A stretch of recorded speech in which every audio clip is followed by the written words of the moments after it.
You're listening to The Interactome, a podcast by a group of young researchers who want to connect you to the world of science by sharing their stories and perspectives. Just in case their bosses are listening, they want to remind you that the opinions expressed here are their own. They also want to remind you not to take anything they say as medical or professional advice, as they are not doctors. Not yet, anyway. Stay tuned about that. And, without further ado, welcome to the Interactome.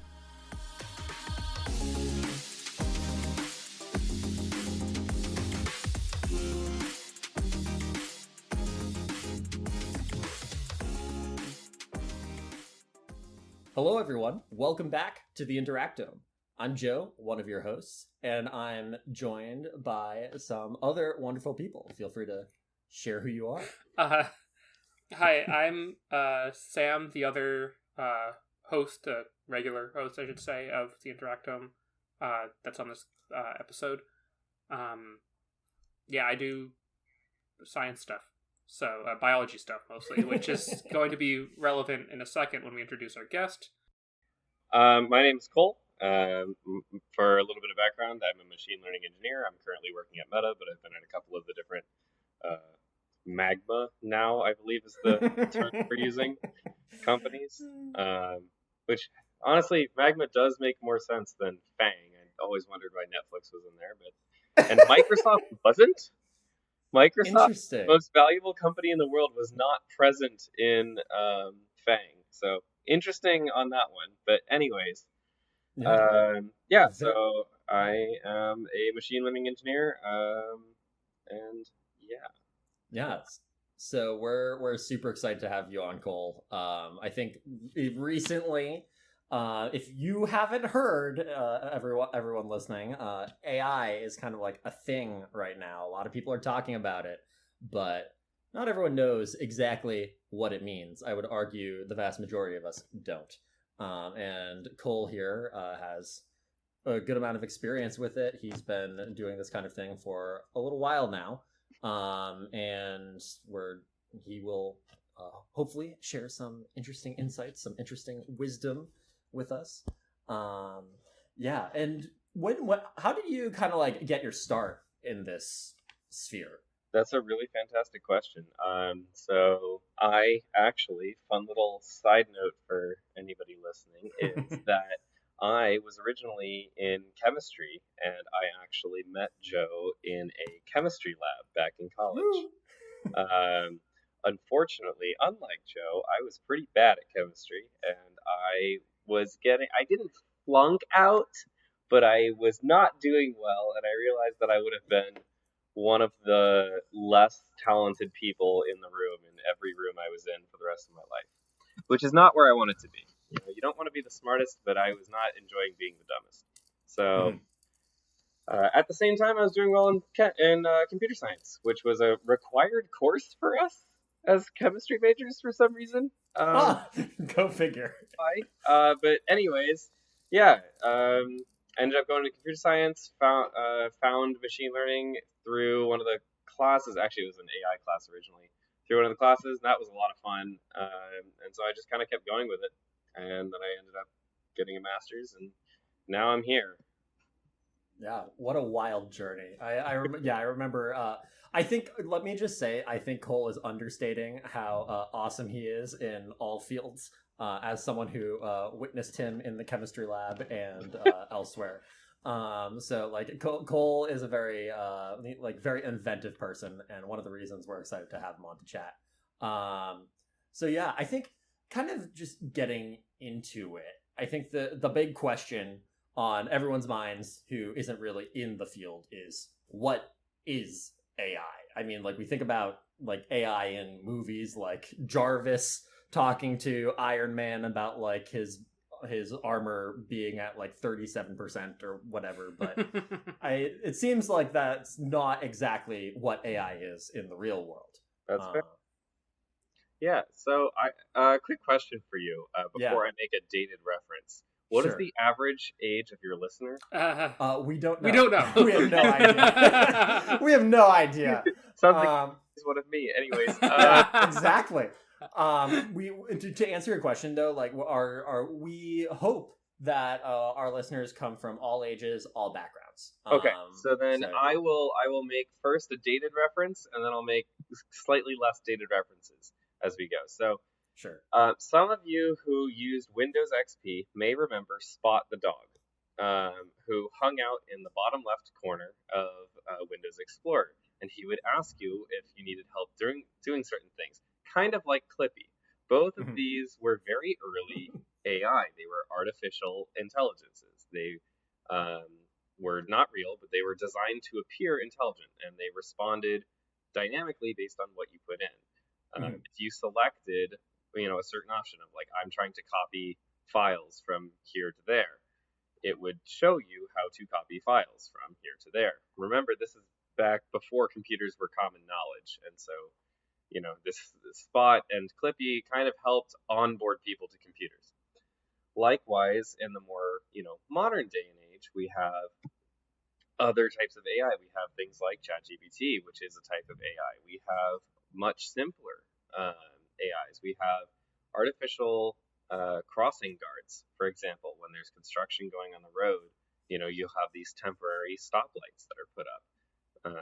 Those are all technically forms of artificial intelligence. They are artificial and they are doing something that we consider to be intelligent, meaning not by rote. Mhm. So it's not going the exact same thing is not going to happen every single time. That's where the intelligence, air quotes, intelligence part comes in. But yeah, Mhm. artificial intelligence is anywhere in between. Wow, that's honestly that's a broader definition than what I first thought AI was. And I get it's really interesting that by that we've kind of had AI for a while, but it's only Yeah, maybe recently that we've started getting it to the point where people are thinking like it's starting to become maybe similar to some of the sci-fi movies that people watch in right. some ways. Right. Yeah, I think that's super interesting. Anybody coming from a video game background will definitely know about the AI that you'd always play against. Even back in the old Mario games, right? Yeah, Donkey Kong had an AI that would throw barrels differently depending on where you were on the map. yeah. That's a really good point. So I remember playing that in my grandfather's basement on like the original Atari. mhm. Like that was a memorable The experience. Pac-Man ghosts were considered to be some of the best AI for their time when they first came out. Really? Yes, Oh, that's so interesting. yes. If you Huh. sit down and you actually like kind of reverse engineer their AI, it's actually very abusable, which is kind of a fun fact. In what sense? Like you can make a robot go and do all these things, or No, I'm just like saying. So their AI has a fairly limited set of rules, even though it looks like they're chasing you and cornering you in intelligent sure. ways. It's not actually all that intelligent. It is somewhat intelligent, which is why it's still AI, but it's Yeah. not that great.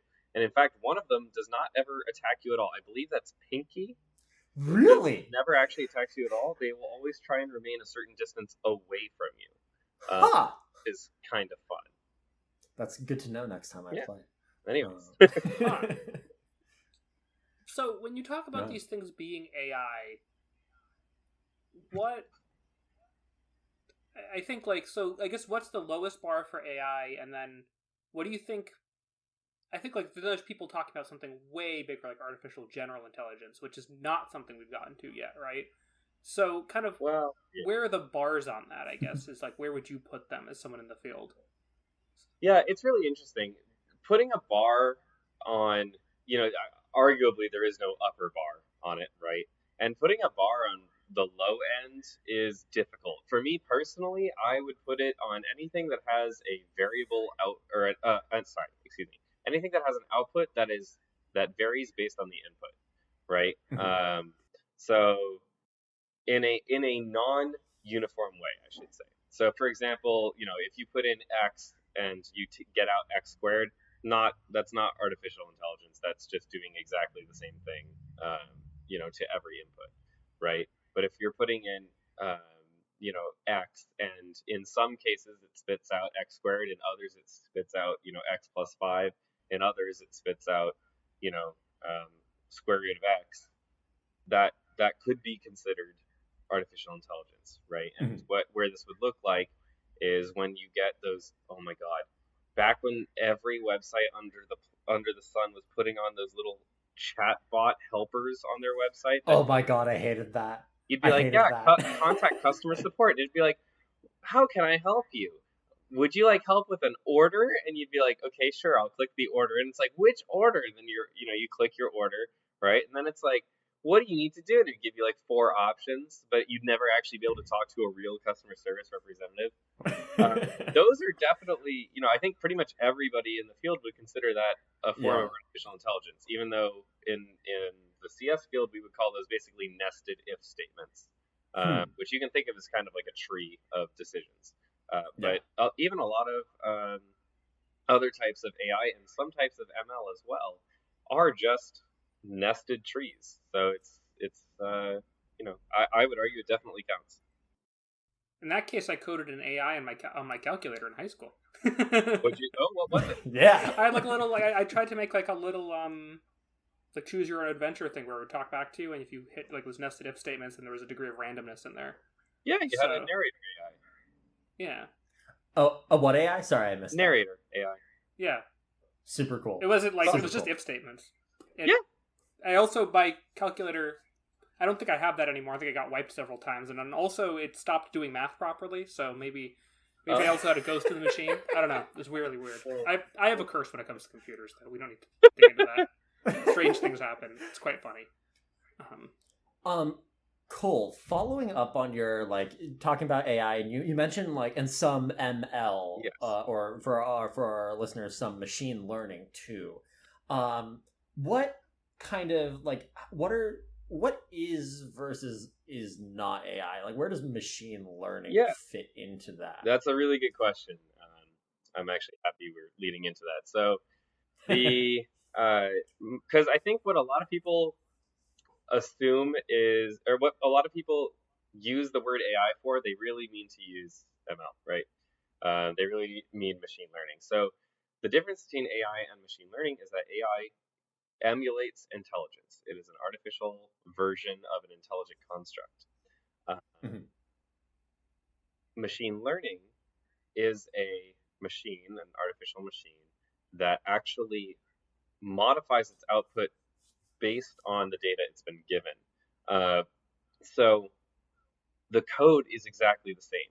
You can launch the machine learning model 5 times, and depending on what data you put into it, you're going to get 5 different models that will do different things, right? Yeah.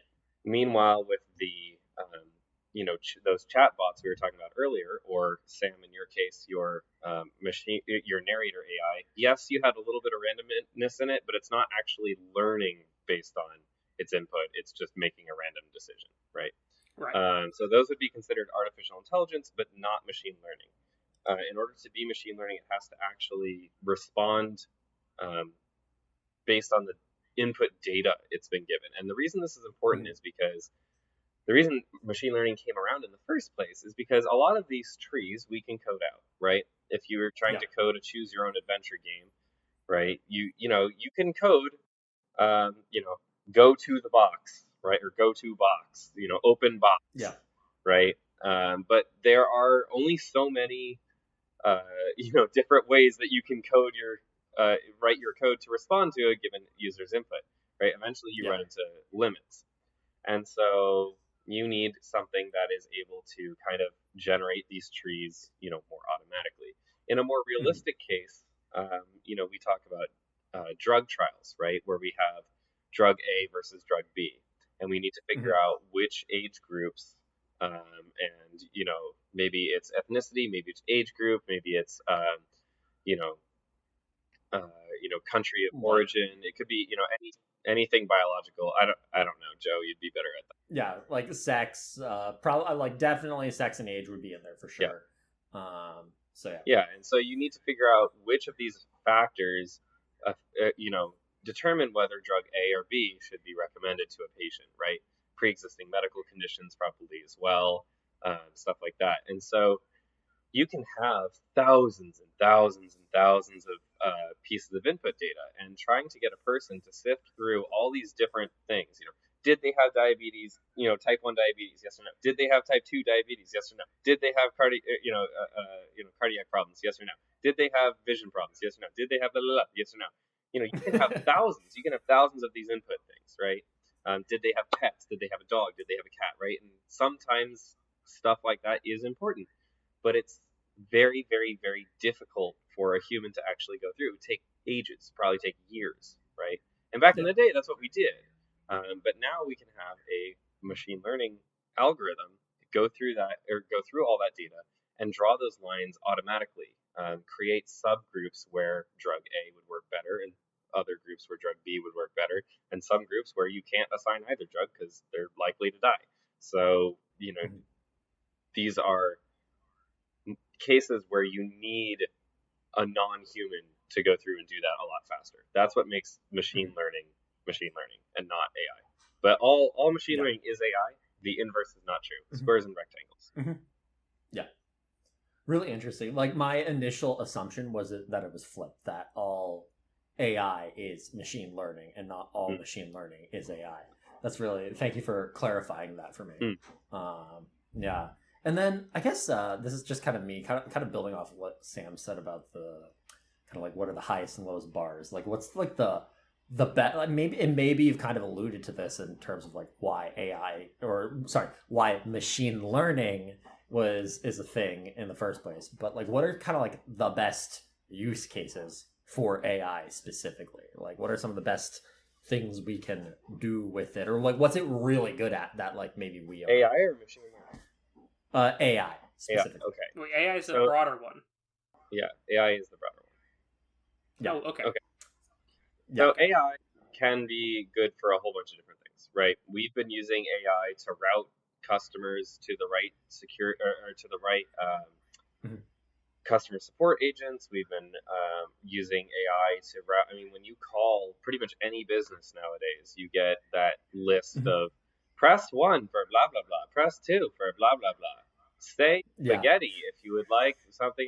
It's spaghetti. Got it. I'm sorry, I could not understand what you said. Yeah. Oh man, I had to deal with that today. Right. So AI is great for optimizing a lot of these repetitive kind of like routing tasks, or sort of things that would be in a frequently asked question, right? A lot of tech support nowadays is, did you try turning it off and back on again? Yes. Did you try turning it or unplugging it and plugging it back in? No? Okay, try that. Did that fix the problem? Yeah. And I'm sure anybody who's ever like requested help with their computer has gone through something like this. And that does genuinely solve like 85% of a lot of tech issues, is just making sure people go through these, checklists, because it genuinely does solve it. And only then can we actually send you to an actual, real specialist. Yeah. What that means is that the specialists, we don't need as many of them, but we also have, get to pay them more because they're doing more specialized work. They're not being bogged down by all this crap about, oh, well, your keyboard's not plugged in, that's why it's not working, right? Stuff like that. So the use cases for AI are very, very, very broad, right? Yeah. The use cases for machine learning are definitely tighter. Those use cases kind of depend on whatever models we have, right? So we're right now we're very good at making causal probability models. We're very good at making models to fit a line, right? So that's like a type of regression. We're very good at we're good at a lot of stuff like that. So price predictions, right? If I have 15 houses that are selling for each of these values, and I have a 16th house, and I'm trying to figure out what I should sell it for, what should I sell it for, right? We're pretty good at that. Obviously not 100%, but we're pretty good. And recently we've developed a new type of model in the Gen AI space, which got implemented into ChatGPT, as well as to plug my own company, Llama, and a few others, and these large language models, which I'm sure we're going to go into later. Yeah, no, we can definitely get into it. I think maybe to start off, like I think it would be helpful for our listeners to learn a bit more about what generative AI is, because that seems to be all the rage nowadays. Right. Like, I mean, I certainly love being like, hey, make a picture of a Dorito, and then make I literally did this. I was like, now make it even more Dorito, and I kept doing that until I literally had a transcendent Dorito that was like the ruler of the universe in image form. It had glowing eyes. It was beautiful. And so yeah, but like what's really going on kind of behind all that? Like what's the thought process, I guess, or the model, if you will. So Gen AI is a very interesting question because, first of all, I've noticed a lot of people get it wrong. They think the gen stands for general, not generative. It does not stand for general. It stands for generative. So Gen AI is basically any kind of AI that is creating something, not just spitting out a result. So typically we view a lot of AI as like sort of like a function, right? Where you input an X and you get out a Y, right? Or you put in a series of X's or a vector of X's, right? X1, X2, X3, X4, and you get out a Y. In this case, we're not. We're putting in a series of X's and we're getting out, potentially an unknown number of Y's, basically. Or you can think that we're getting out more X's. So, yeah, I guess, so in my experience playing with like generative AI and trying to figure out how this thing works, because I'm a scientist and so someone plops something down in front of me, I have done some horrible things to AIs. I like to make them absolutely go insane. But one of the things that I've noticed... Hey, don't tell Skynet that. No, but I'll take... Like, I like to know what happens when I shove key mashing into an image generation AI, for example. But one of the things that I've noticed is when you have like so there are two things that go into those, right? And anyone who's played Minecraft would be familiar with the other component, I would think. But you have the prompt, right? Make a Dorito, make it even more Dorito. But a lot of times they also have a seed, a randomly generated number that goes in there that is essentially randomizing the output. If you set the seed the same, your output's close. Like, sometimes it's a tricky game to spot the difference. So, if you ask it for even more Dorito and even more Dorito and even more Dorito, in my experience, you'll get different things every time. But if you set the seed the same, you'll get, this relatively the same output for the same input. Yes. And if we were to remove variances in how computers process numbers, we would actually get exactly the same input every time. So isn't that still, you put an X, you get out Y? It's just X is your prompt plus the seed? Yeah. To answer your question, yes.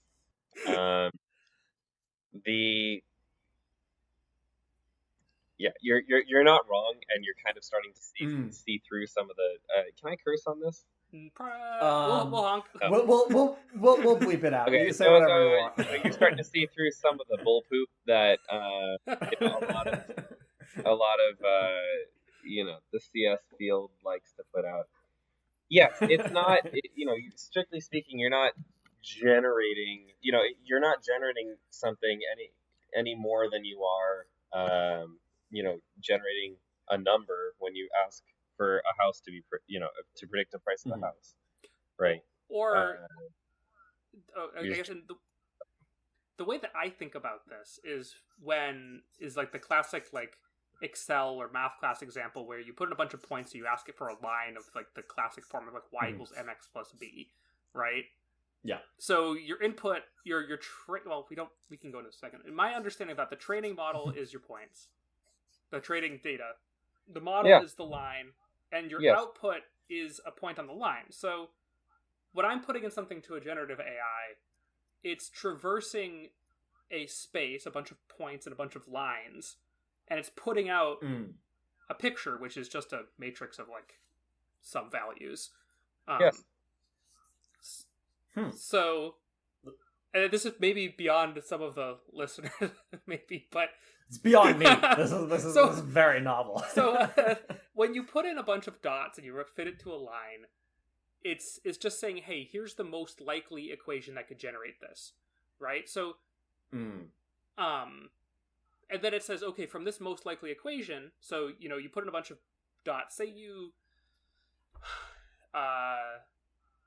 you are picking fruit, and the later in the season, so you start with just the tiniest little fruit. Later in the season it gets, you take a date and the weight of the fruit, it's going to get heavier over time. You have a line where it's if you plot time versus the weight, the line is just going to go up. Mm-hmm. Later in the season, the heavier the fruit is up until the stuff Yeah. starts falling off the tree.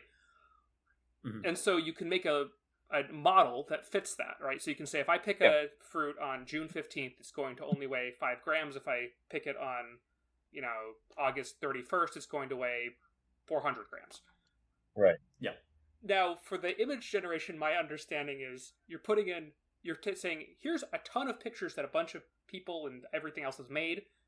Here are a bunch of words associated with that. So, y-axis is picture, x-axis is words, kind of, but it's in a more bigger space than that. And then it makes a line, and you say, look for this point on the line. And the only reason I bring this up is because that explains why I can shove literally anything into that and it'll spit something out, because it's just looking in that space for an accession of a certain number. I don't know. Yeah. So yes, and also so what I was getting to earlier. Want to get to the point where I was wrong. You're not 100% wrong, but you're also not 100% right. So Yay! let me finish clarifying. So the generative portion is partially how we view about it generating content, but it's also how things get trained. So back before actually Gen AI got popular, or around the same time, we had GANs, GAN, General Adversarial Network, and so a lot of these image generations are actually GANs, and basically what it does is you have one model, and you show it a picture of an animal, and you say, is this a dog, right? And that model says, yes, this is a dog, or no, this is not a dog, right? You have another model that generates arbitrary random pixels. And that's it. One of them, the one that generates pixels, its goal is to get images classified as dogs correctly. The other one, its goal is to correctly weed out the dogs and the crap that the other model generated, right? And so you can see that these two are going to end up working kind of against each other, but also to their mutual benefit, right? For history buffs, you can think of warring period in early Europe, as a way of increasing their technology. These models, one of them is going to try and get better and better and better at generating a dog. The other one is going to try and get better and better and better at discerning between these ever increasingly high quality fake dogs and real dogs.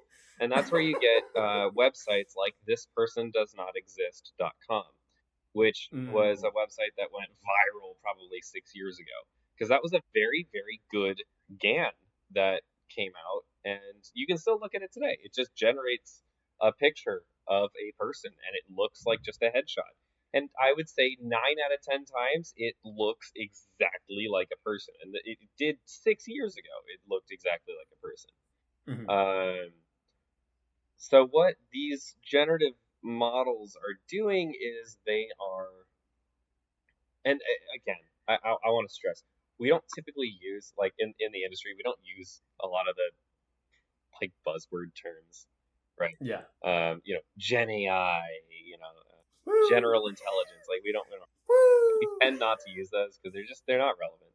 But GAN is a type of model. General Adversarial Network is a very real type of model. So we do use that a lot, and we do talk about stuff like that. So a lot of these more modern models are more general purpose versions. Instead of this is dog model, which just checks to see if something's a dog, you can check to see if it actually matches the caption. And you'll actually look back, if you look through some news articles, you'll see that before these image generation projects came out, you also had these models that were about captioning an image, right? If I showed an image of some zebras eating grass on a farm, I needed text to display caption that image. And you'll actually notice that feature was built into Word like 3 years ago.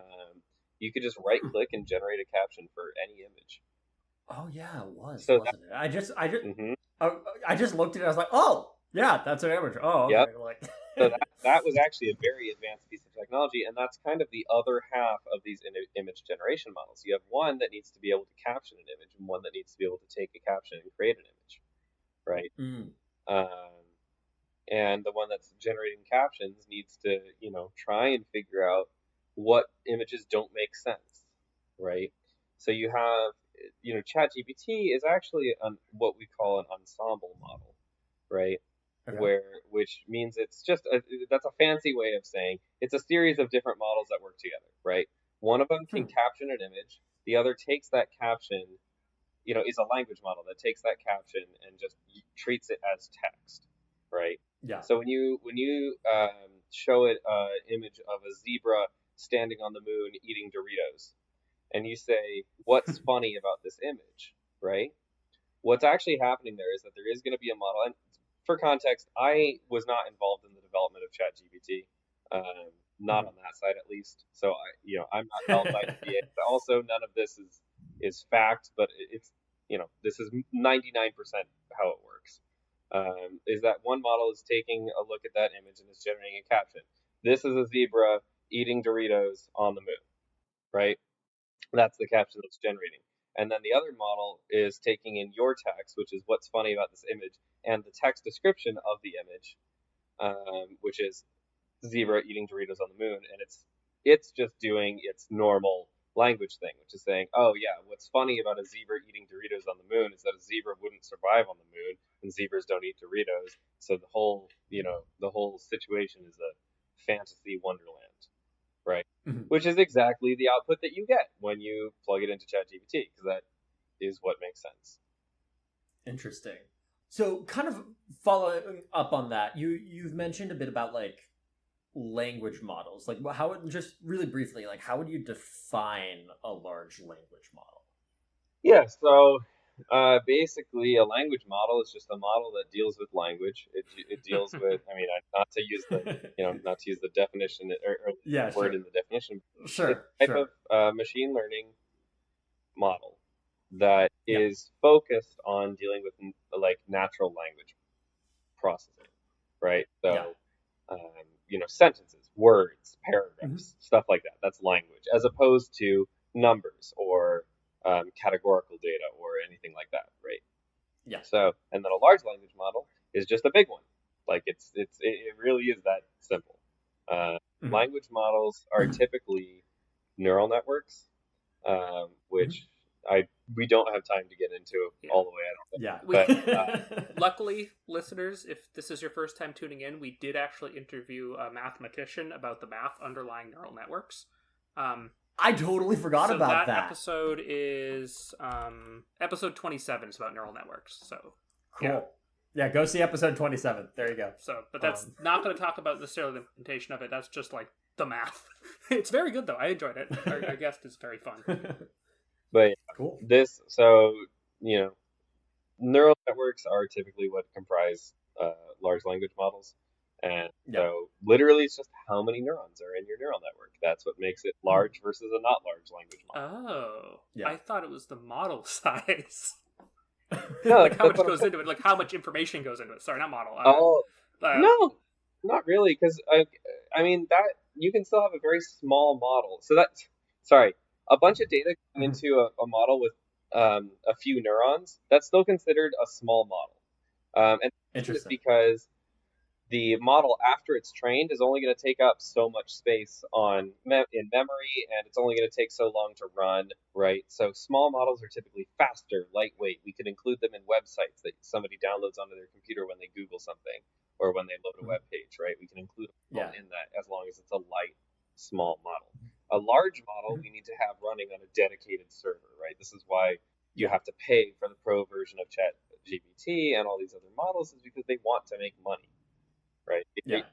Running servers is expensive. Mhm. Interesting. Yeah. I guess kind of segueing into kind of the next thing that I personally want to talk about. Like, we've talked a lot about like how AI can do a lot of cool stuff, like machine learning can do a lot of cool stuff, but like for AI, like what are kind of like the downfalls of it? Like what are the things it can't do? Because like Yeah. I think we all like the news says it can do anything, basically. Yeah. I mean, it's a really good question. So one of the obvious ones is that models can only do things that we train them to do. So if we're trying to do something that nobody has done before, it's not going to be able to do that, right? Yeah. You know, if you don't have enough data on it, right? I would love to be able to train a model to accurately identify, you know, some very remote disease, right? Unfortunately, we probably just don't have that many pictures of the disease that are labeled. Anytime that there is a, you know,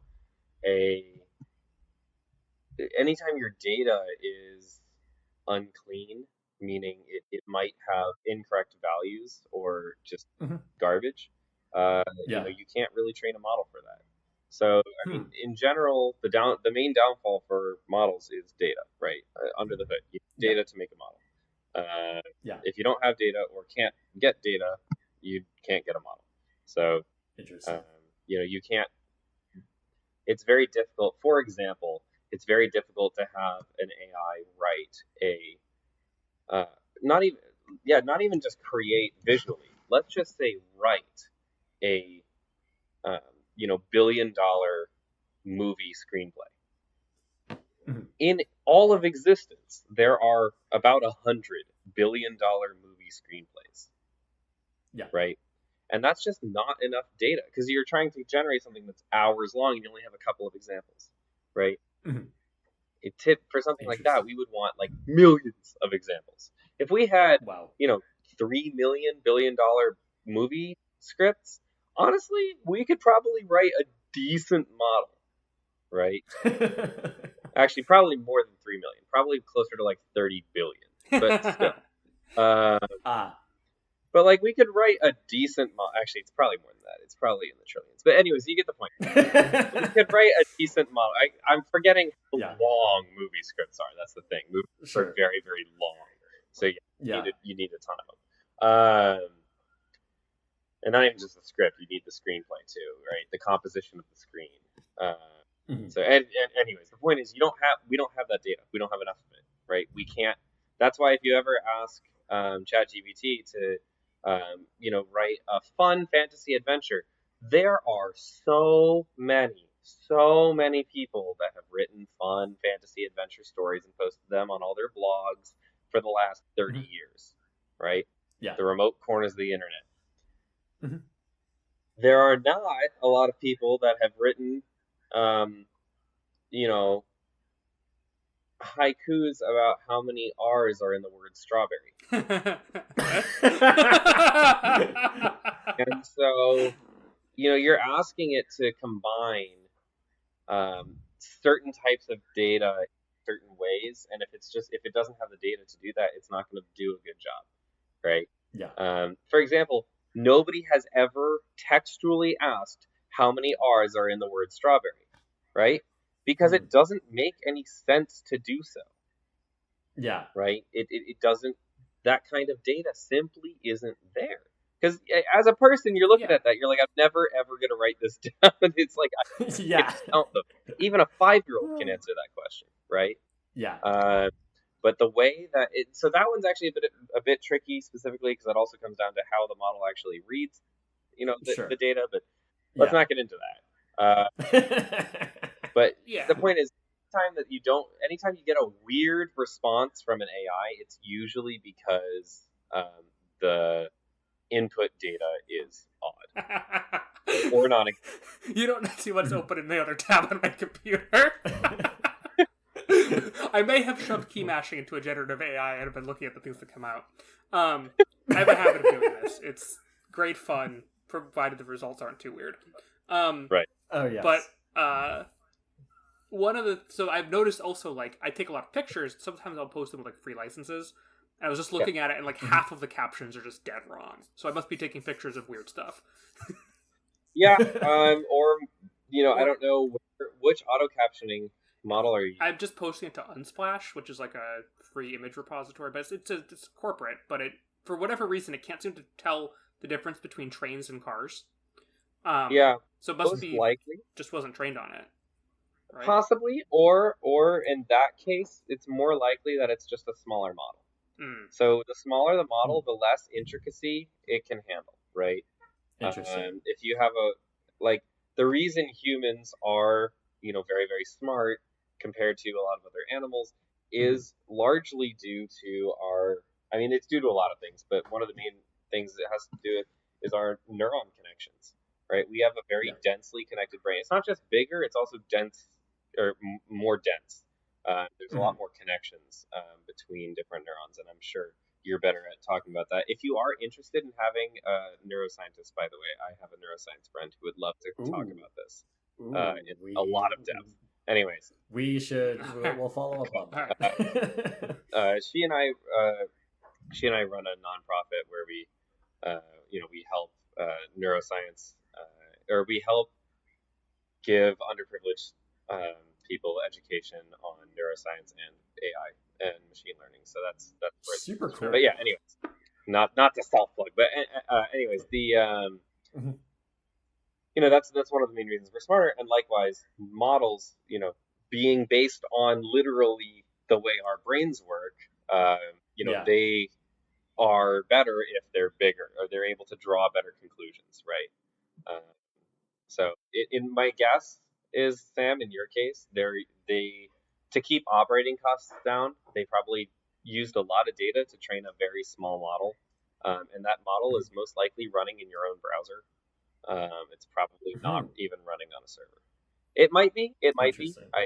If it is, I would argue they need to work on their implementation a little bit. This is like their captioning for search. So if the image has been uploaded and it's for them for searching it, so if you type in buildings, it'll come up picture of trains.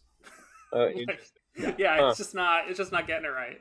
Yeah. So because the model's not big enough, it's most likely not able to differentiate between the two major rectangles with non-natural colorings, right? A big rectangle with non-natural coloring looks like a train. Also, turn it sideways, looks like a building. So can be difficult. Oh, one of the big things too, a lot of models could not recognize a person who is sideways. Because we never take pictures of people sideways. Never take pictures of people sideways. In all the training data, it was all landscape photos of people. So yeah. Anyways, thought that was interesting. Yeah, kind of. So what you're saying about the people being not we usually don't take pictures of people sideways. The AI is not being trained on people who are sideways. That seems like a good example to me. Correct me if I'm wrong, of bias in AI. And what, in your opinion, what's, because obviously I think a lot of people that's something that people are concerned about. If we have AI doing things, there's going to be bias. And what's kind of your take on that? And is it what do you think we should do about it, if anything? No, it's fair. So I think I'm actually going to start with what we can do about it first. Honestly, for most of you, not much. It's really kind of an our problem thing. We can fix this by just making sure that the data we're training models on is not biased. But there's not a whole lot the general person can do other than produce data that's not biased themselves, right? Yeah. So one very famous example, fairly recently actually, was there was a person incorrectly detained because of facial recognition that thought they were a criminal. And the reason is that the facial recognition had been trained on almost entirely white people, and this person was not white. Apple, famously, during their earliest Face ID release, had this problem. Face ID, for a long time, pretty much any Asian person could unlock pretty much any other Asian person's phone for a long time. Whoa. For a really long time. I say really long time. In terms of security standards, it was a really long time. In reality, it was 2.5 weeks. But when it first came out for a while, it was a big deal. Like, you could always, like, oh my God. I watched so many of my friends just pick up. They look nothing alike, but they were just able to open and unlock their phone, and it's because the data was biased. The data was trained on just not Asian people for some reason. I can't tell you why. I don't know. Yeah. It's not like we don't have the data. I guess they just simply didn't do it. I really don't understand, but not the point. Yeah. Bias can happen in a couple of different ways. It can happen because the data scientist who trained the model was biased in their selection of data. That's what would have happened in the Apple case. They would have had to just not gotten Asian facial data. It's not that we don't have it; they just simply would have not gotten it. There was there are other models. Probably like 10 years ago at this point, I think it was Penn that created a model to identify if somebody was a criminal or likely to commit crime based on their appearance. And I'm sure you can tell how that ended up. Wow. So okay, in that case, that just sounds like a bad idea. Because right, that's literally the plot of a movie. Yeah. I forget what the name of the movie is. It's like a Tom Cruise movie, if I remember. Slightly different. No. So there is so that yes, part of it is that was a terrible model to make, in my opinion. I don't know why they ever would have made that model, but yes, as I'm sure you can imagine, the model just said that pretty much every black person under the sun was going to commit a crime, and that some white people would commit crime, and that no Asian person would ever commit crime. This was a terrible, terrible, terrible model, and it came because the data, the input data, which was a registry of criminals versus a registry of non-criminals, was biased itself because it all came from America, which has had historically biased policing, right? And so even if you did have, the data scientists involved try really hard to make sure they had a good representation of data, that data itself is bad. And so you're going to get bad results, right? Yeah. One of the problems that we're actually facing in generative AI right now is that more and more and more of the content on the internet is artificially generated. And so you're taking the output of your previous models and using it as input for your next models, which means that you are not actually going to get any better. And you'll notice that ChatGPT hasn't really gotten any better in the last year. And there's new models, they're faster, they're lighter weight, but they're not better. They haven't been better, in my opinion, in about 2 years. Part of the problem is that we're running out of data. They've given it everything. There is not more data on the internet that they can give it. Part of the problem too is that the more data there is, it's not real data. It's not unbiased data. It's going to have whatever bias the old model had, right? So that's what we see. So it really is garbage in, garbage out. Yes. Yep. And also, like, philosophically, it seems like, as like thinking about like what's different between an AI versus a human, AI is still doing the things that humans are kind of like telling it to like optimize for, or like to focus on, or like, and also like we as the ones who are choosing the data, like our own biases are like kind of fed into the AI, right? Which, I mean, the same could be said though. I would argue that we're not that different from the AI. So I'm going to take everything you just said and actually argue the opposite point, because the same freaking thing could happen with a child. If you have a child and you point to, everybody with long hair and you tell that child that they're a bad person, that child is going to grow up thinking that people with long hair are bad people, right? They're going to think that you can and they're going to draw conclusions like, oh, they're going to do something that a model can't. They're going to draw a conclusion. They're like, oh, I want to be less of a bad person. I'm going to shave my head because people with long hair are bad people, so people with short hair must be great people, right? Even if you don't tell the child that it's the long hair, they're still going to, they're going to internalize what a bad person looks like, and it's going to be somebody with long hair, which is very, very interesting. But the model does exactly the same thing. And you see people like this, right? You know that old Twitter meme? It was X meme. Hurt people, right? But Yeah. that's, Yeah. in reality, that is kind of true. If you get a bunch of Yeah. training data, if you grow up with abusive parents or if you grow up with loving parents, you're way more likely to have that impact, how you grow up. And so in a lot of ways, as a, machine learning engineer, when you're training a model, you kind of are its parent a little bit. You need to make sure it's watching the right content, that it's not, hanging out with the wrong crowd, that it's, eating its vegetables, right? You need to make sure it has the nutrients to grow. You need to make sure it's getting the right data. Uh, it's not being influenced by the wrong things until Yeah. it's done being trained. Once it's set, you're good, right? Likewise with a child, as they grow up, we become, our neuroplasticity goes down and we become more set in our ways. You can't teach an old dog new tricks, right? Obviously you can, but it's a lot harder. And that's by design, right? We want when we're young, we are meant to adapt quickly and learn fast and accept things as the way they are. That's why bias even really exists in the first place in humans, right? We cannot afford the luxury that models have, right? When when a human eats a green berry and dies, right? We're not going to try and figure out, okay, did the berry kill that human? Or, did they have a pre-existing Sam Speak will. for yourself. I'm like, I guess it describes people, but it's not describing me.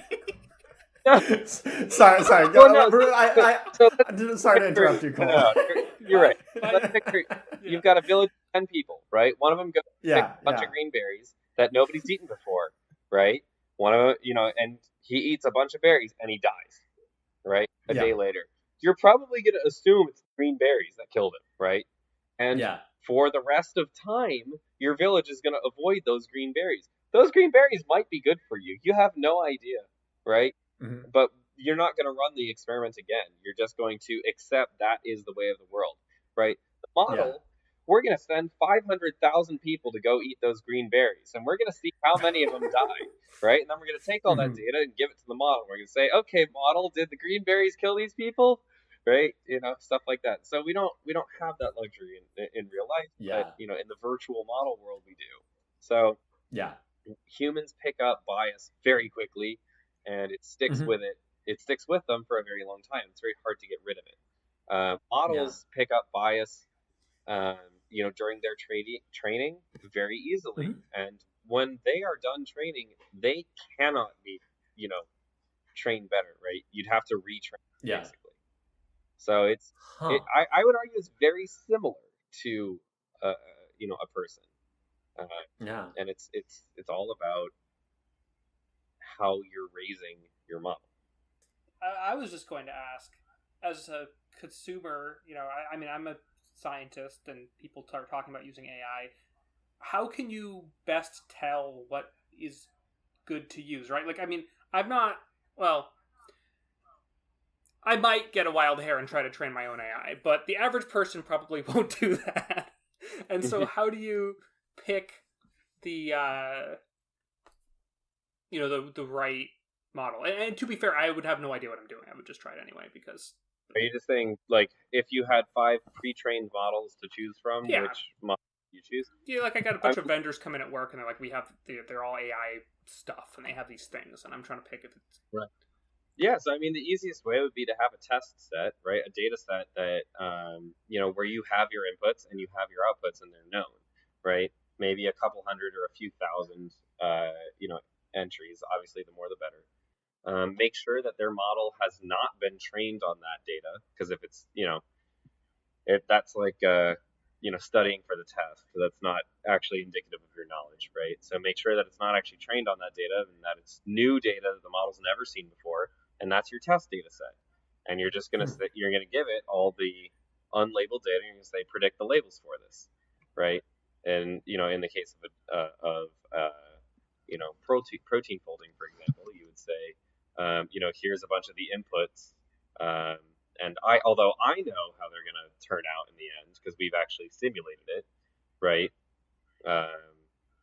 this model doesn't, but we're going to give it a shot and we're going to see which model performs best on that test data. Now, again, in that case, it's important to have unbiased test data that is an accurate representation of the data that you're going to be using, right? If you have test data where, like one very fun example that I like to ask on interviews, actually. So, pro tip for anybody applying for Meta out there, or any company that I'm working at in the future.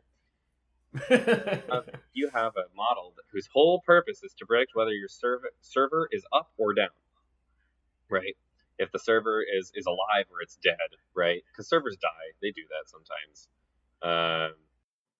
Just casually die, but we love that. Yeah. But you need a model to predict whether or not it's, awake based on a handful of different, metrics. If you just choose that data at random, if you're testing, like let's say we're testing a client's data, right, or a client's model, just using like a 2-hour time chunk of one server, right? Whichever client's model comes back and just says the server is always awake all the time, 100%, no matter what, they're going to score like 99.97% on that test data, right? Even though that is totally wrong and a completely useless model. So you need to make sure that you have, in this case, either an equal number of data points where the server is down versus up, or just punish incorrect guesses on what false positives more. Really interesting. Right, and that's about optimizing what's called your loss function. Right. Yeah. How we determine how good a model is through this thing called a loss function. And you can think of it in the naive case as just being, how correct it is, right? But then we also sometimes weight things. If it's off by a lot, we might weight that as way more than if it's off by a little bit, right? Yeah. So, interesting. Yeah. Huh. Is what's like a good analogy for that, like kind of outside, like computer science, if you have for a loss function? One. Yeah, it's a really good question. You could say it's something like a test score, right? If you had, if you're training a child in school, right? You're teaching them math. Sure. You're going to give them a test at the end of the unit or at the end of the quarter or whatever. And that is useful both for the child to know how well they're doing and for you as a teacher to understand how well you're teaching and getting the information across. And this is where I might start some beef with other educators who might be listening. But I have the opinion that if half the class fails, that is not the class's problem. That is your problem as an educator, because that tells me that you're not able to correctly convey information in a digestible way to your students. That is as much of an evaluation on you as it is on the student. That's a loss function, right? And you need to optimize so that more of your students are passing, right? If that means that you change your lessons, excellent, you change your lessons. But that's what you need to do. So that's also how we're going to make sure, or how that's also why AI cannot take over the planet, right? You can't. No model whose loss function is going to be like ChatGPT has a loss function that is going to be determined effectively by the other model in its scan, right? Which is detecting artificial text versus non-artificial text, right? And then you have another, or you have the other one that's to generate artificial text, right? Sure. This one's loss function is effectively the other one, right? That's why they work so well, butting heads together. But if it's optimizing so hard to generate very realistic text, it's not going to ever try and take over Earth. That's not something that it's capable of, and it's not something that would help its reward function, right? Now, things get different if you start talking about companies like Raytheon developing, weapons where their loss function is to maximize casualties. But in my opinion, that's, more of the weapons thing and less the AI's thing. Interesting. Yeah. So kind of first, thank you very much for teaching us a bit about how to be good AI parents, and maybe good human parents too. Giving our children and our AIs unbiased data as best we can. But like, if AI is not going to, or if ChatGPT at least is not going to take over the world, where do you see it going? Yes, it's this. I think is going to be a hot take for people who are not heavily involved in the MLE space. MLE You know, being machine learning engineering. Sorry. I think the technology that ChatGPT is based on, and a lot of these LLMs are based on, is not going to get that much better. I think this is kind of about where it's going to stay. I don't think these text-based models are going to be all that much higher than, future models are not going to be all that much more advanced than anything else. They will get smaller, they will get faster, but they will not get better, in my opinion. Not until new techniques are developed, right? So when you develop a new technique, right, you can think of it as different types of power generation, right? When we first came up with steam power generation, it was very inefficient, it was bad, and then we spent 40 years making it more efficient. We captured the steam better, we found better ways to heat the water, right? Yeah. And then that's how we had coal-fired plants, right? And then we came up with solar power, right? Suddenly, whole better power generation or cleaner power generation, but still not very efficient. And then we squeezed everything we could. Now we're getting, we're getting very high efficiency ratings. Sorry, it's still pretty low in general, but that's too specific, anyways. We got more and more out of our solar panels until we couldn't anymore. Next would, wind generation, right? More and more and more until we can't get any more efficient wind generation, nuclear, et cetera, et cetera, et cetera, right?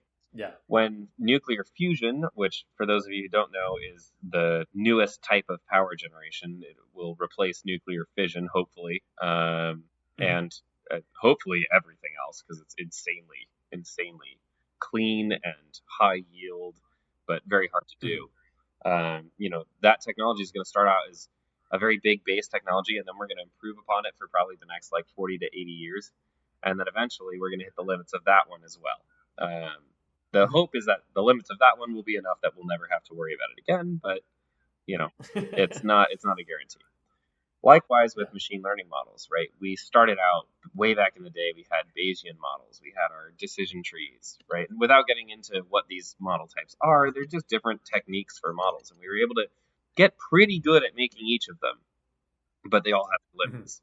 And I think although we've obtained this new one through GANs and through large language models, I think we're butting up against the limits of it now. So it's really hard to predict as to where it will go, because as I said before, what models are good at depends on the technique of the model that we're using.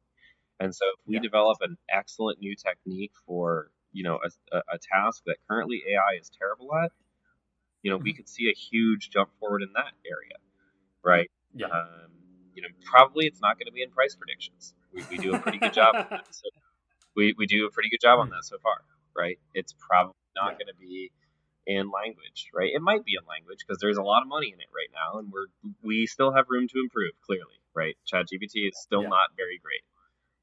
So it might be in language, but it's probably not going to be in price predictions. It might be in something like, human management, right? There's a lot of scrutiny right now on middle managers in pretty much every industry. And so I think we could see something there, right? It really depends on where the research is and where the money is. And,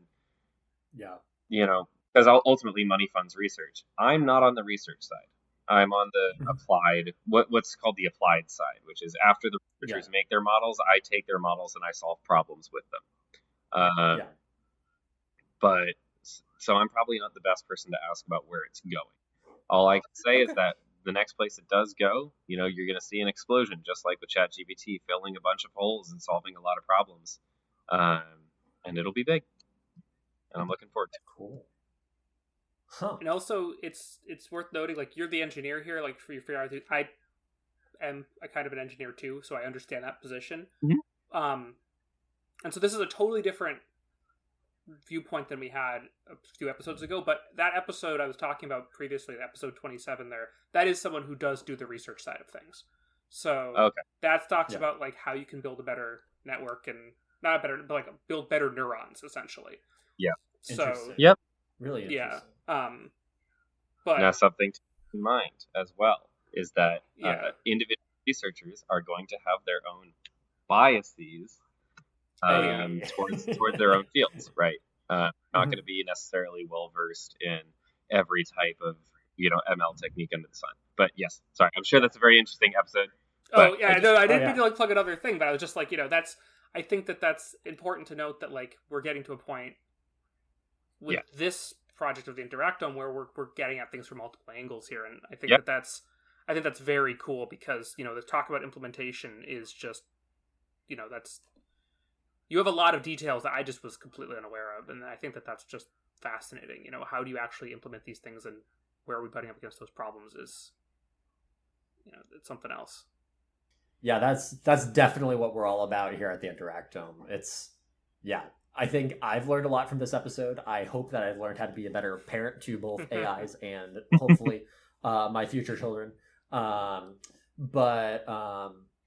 Cole, this has been awesome. Oh, yeah. So thanks so much for coming. I know you're a busy guy, so we really appreciate your time. Thank you so much. And your insight into all this. To our listeners out there, thank you very much for listening. If you want to follow us on social media, you can find us at Instagram at interactome_media and on X, formerly Twitter, at the Interactome.